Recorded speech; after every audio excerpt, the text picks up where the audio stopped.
Why is it so hard for diabetics to lose weight, control our blood sugars, and get that A1C into those non-diabetic ranges? Most importantly, how do you maintain that happy lifestyle to prevent any of those long-term complications? One of the main reasons, as you will find out today, there is a nefarious entity behind the scenes that purposely keeps you in the dark and makes it close to impossible for you to obtain optimal health. The standard advice of eat less, exercise more will not deliver results for people living with diabetes. It is and always will be a recipe for failure. Welcome to the Resilient Diabetic. This is the channel we turn ordinary, struggling diabetics into extraordinary, well-controlled diabetics. If you are brand new to this channel, I welcome you. My name is Jay Sampat. Don't forget to subscribe and hit that gray notification bell. That way, you'll be alerted when new life-changing episodes have been published. And if you learned something new today, I would love for you to smash that like button for me. As with all my videos, this should not be considered personal medical advice. This is my interpretation of the latest research. If you want medical advice, please always consult your physician. The latest research conclusively shows the driver of diabetes and the other metabolic diseases like high blood pressure, weight gain, and now the direct link to cancer and heart disease and even Alzheimer's is the high circulating insulin levels, which are found well before the diagnosis of diabetes and high blood sugars. If you're like most people with diabetes, you've been told to eat healthy carbohydrates like oatmeal, whole grains, and to cut out the junk food and eat fewer calories overall. You were also probably advised to eat smaller meals throughout the day to keep your blood sugars steady. Count your carbs and eat enough of them to keep your blood sugars up after taking your medications, which then lowers them again. Super confusing, right? What you and I already know is that advice keeps us hungry, always thinking about food and facing cravings. What is at work is a survival mechanism that is built into our genes, and even the strongest willed person can't withstand this for long. This is a situation where our physiology is fighting against us. The worst part, those frequent small meals with carbohydrates then spikes blood sugars, thus creating a roller coaster that stimulates even more frequent hunger and the inability to control blood sugars. Because of this recommended diet, you'll end up losing the most important asset you have as a diabetic, your muscle tissue. Thus, your metabolism is wrecked. And worst of all, you are now put on even more medications to control your worsening diabetes. And through this all, you're blaming yourself. I am here to tell you it is not your fault, as you will find out today. Let me start with the analogy of a gasoline truck. If you notice, there are two tanks of gasoline on the vehicle. One are the smaller tanks under the truck that supply fuel directly to the engine. And the second, a gigantic storage tank of fuel to be delivered to gas stations. But the truck cannot tap into its large reservoir of fuel if it ran out of gasoline. It can only use its small tanks. How inefficient is that? Guess what? The same thing is happening inside your body. That small tank is your glucose reserves, and that large tank, your fat stores. But actually, you've got three sources of energy. Glucose stored in your liver and muscles, your fat stores, and muscle tissue itself can and will be used for energy under certain circumstances, which you never want to happen. The capacity of your body to store glucose in muscle and liver is very, very limited. You only have between 1,800 to 2,000 calories worth of energy, or enough fuel for 90 to 120 minutes of continuous exercise. But the average human has around 30 billion fat cells with a weight of around 30 pounds. It has been estimated that a lean, and I'll repeat that, a lean adult male stores around 131,000 calories of fat. That's enough energy to sustain life for an average person for approximately 65 days. A lean man can literally walk across 3 states with the stores of body fat. You pick the states. Just that 1 kilogram is enough to provide the complete energy needs of an average woman for 3 days. Thus, a normal weight 80 kilogram or 130 pound woman with around 30% body fat has the equivalent of 2 months worth of energy stored in adipose tissue alone. But here is the first problem. When we eat carbohydrates, especially around the clock, as we have been taught, and it does not matter the kind of carbs, the quote, good healthy ones like oatmeal, fruit, whole grains, pasta, or the bad ones like soda or potato chips, your blood sugars will rise all the same. Insulin is then produced by the pancreas, and insulin has many functions in the body. This is why it's referred to as the master hormone. One of insulin's functions is to help get glucose out of the blood and into those muscle and liver cells where it can be used for direct energy. So, when you eat carbohydrates, your glucose rises. The insulin from your pancreas rises as well. Once your small tanks are full of glucose, that is, your liver and muscle tissue, what is the body to do with all that extra glucose coming in with each meal and every snack you eat? Because you are not burning it off due to inactivity. Those frequent meals, those small snacks, then keeps insulin elevated all day long. First, your liver has to convert all that extra unwanted glucose into triglycerides, and it then stores it as body fat. And what has come to light this year? This fat or triglyceride made from our livers, from the carbs we eat, is different structurally from the natural fats found in real foods. These fats now create resistance for insulin. In other words, the insulin that is produced is no longer as effective at moving that glucose out of your blood anymore.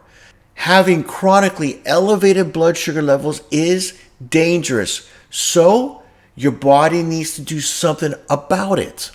Your body has no other choice but to make more and more insulin to try and get the job done. Now, you're in a state of what's known as hyperinsulinemia or high circulating insulin levels. Recall, insulin has many functions, not just to facilitate the removal of glucose from the blood. It is that master storage hormone. Once elevated, and this is the important point, insulin will block the release of fats from our fat storage areas, so you can no longer use fat for energy, just like in that truck. The human body was evolutionarily designed by our genes to be a fat burning machine. That small tank of glucose stores was and has always been the backup source of energy, not the primary. No wonder why we are all sick and getting sicker by the day. And because we are consuming a diet low in protein and not exercising, we are creating another deep imbalance within our bodies. We end up losing that small tank that we can store all that glucose or carbohydrates after we eat, our muscle tissue. If you are following me and you are subscribed, and I know you are, then you're aware protein is that secret weapon for dieting success. When you eat enough of it, it will help your body maintain its muscle mass. You will feel more satiated, causing you to naturally eat fewer calories per day. Plus, the consumption of protein does not raise insulin like carbohydrates do. So you can at the same time tap into those abundance of fat stores for direct energy.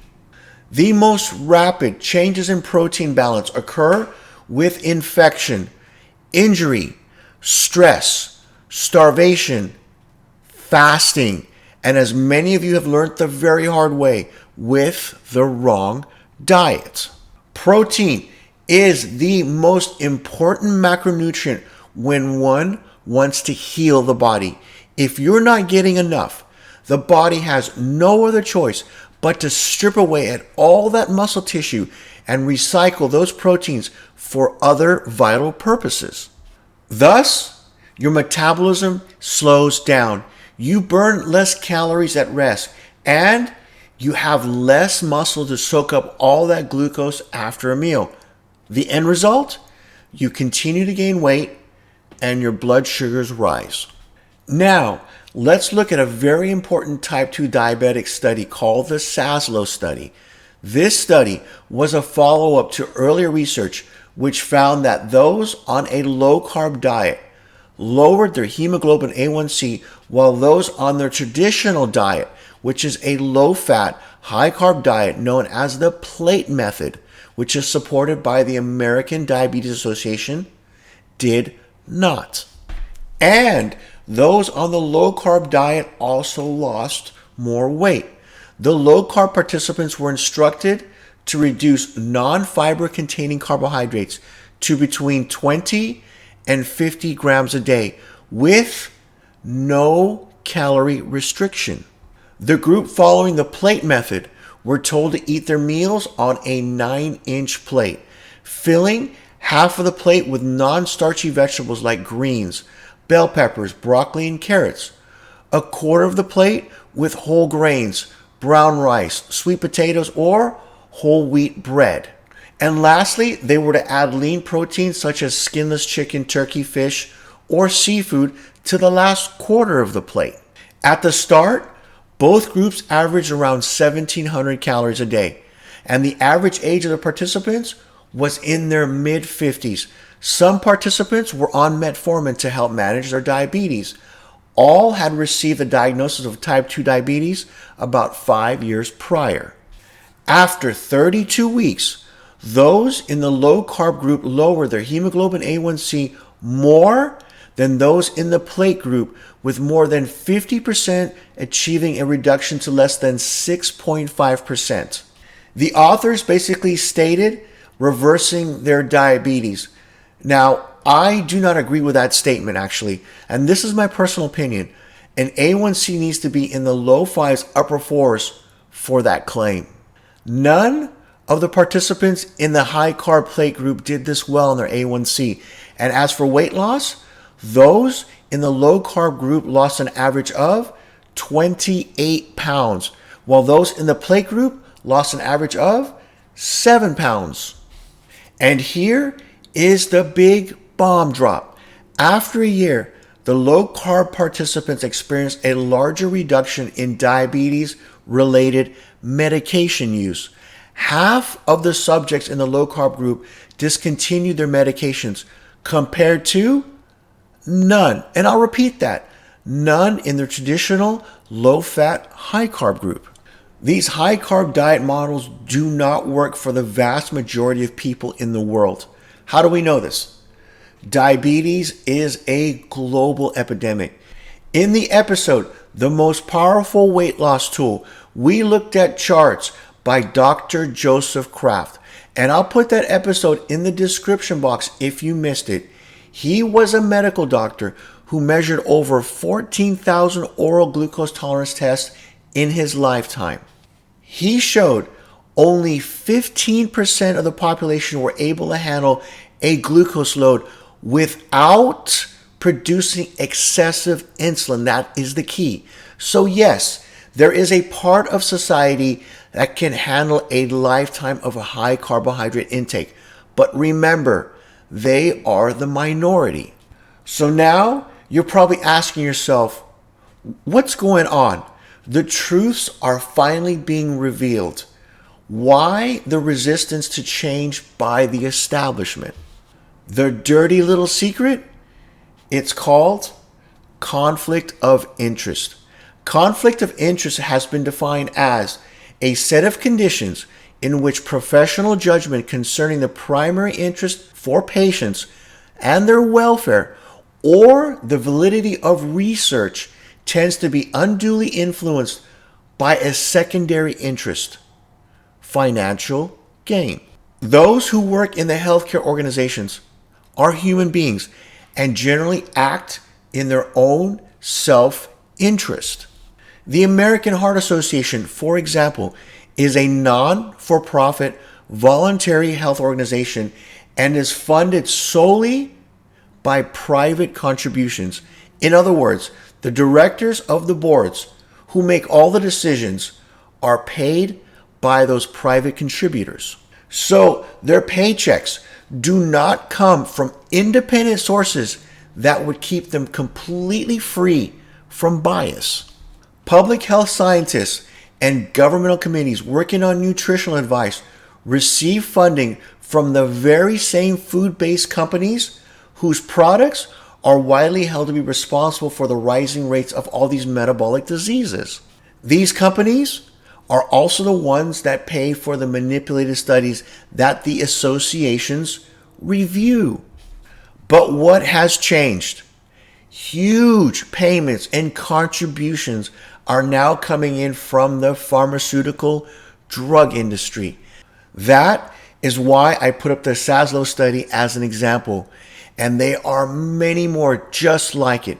If you recall, half the participants in the low-carb arm were able to come off medications. Do you think for a second the drug industry wants your doctors or even you to know about that study? How much pressure will they put on the boards of directors to either ignore, invalidate, smear any of those findings? Companies like Dannon, the makers of Dannon yogurt, and Kraft, the makers of Velveeta, Oscar Mayer Wieners, and Lunchables are the corporate sponsors for the American Diabetes Association. Nearly 100 national health and medical groups, including the American Heart Association, American Diabetes Association, and the Centers for Disease Control and Prevention, enjoy sponsorship from Coke and Pepsi. The sugar, grain, and snack industry shapes, spins health policy through all of those directors. This is egregious. Here's a picture of the snack cart at my hospital right in front of the doors that leads to the doctor's office specializing in diabetes. The pathetic ignorance. Most healthcare organizations refuse tobacco money. Perhaps soda, snack, and the grain industries should be treated similar. What about the Bachelor of Science University program that I graduated in? Nutrition Dietetics. They set the educational agenda, the chosen textbooks, and the focus studies we learned from. Reports noted sponsorship over the years has come from McDonald's, Pepsi, Coke, Sara Lee, Abbott Nutrition, General Mills, Kellogg's, Mars, Unilever, and the Sugar Association. Need I say any more? Now you know why that program was so anti-fat and anti-protein. They dare not go against what I call the sugar and grain mafia. And you have to remember, their recommendations also then structures what is taught in medical schools and the policies and procedures your doctors have to follow. They too are critically in the blind. The worst part, the rest of the world follows our models. Board members are not only financially motivated to keep you in the dark, but politically and environmentally motivated too. The green movement is in full swing. So we have been told we have to eat more carbs to save the world, as animal proteins are partially being blamed for the warming of the planet. Many of the board members of all these health organizations are vegetarians, and there is nothing wrong with that. The question we must all ask, if one was strictly vegetarian, then how open would they be to animal protein models and studies and the amounts that we would need on a daily basis? Would they exclude studies showing the exact opposite of their personal beliefs and recommendations? We tragically already know the answer to that. So no, it's not your fault. We have all been lied and manipulated to from day one. The bottom line and the unfortunate truth: you as a diabetic are on your own. The right food choices will either heal and sustain your body, or will over time break and destroy you. You still need to be open to all advice, but do not be fooled anymore. As of today, you are no longer that victim. Maintaining and keeping that precious muscle tissue is the single most important task we as diabetics have towards normalizing and controlling our blood sugars, which leads to living that long, independent life free of complications. Want to know more? Then I'll set up a playlist for you. If you're on your desktop or laptop, I want you to use your mouse to click this upcoming box. If you're on your mobile device, I want you to tap that with your fingers. The first is the link to subscribe to this all-important channel. The second is the link to the playlist on proteins. So, have a great and productive day, and we will see you soon with another new episode, which are generally released weekly. Bye for now.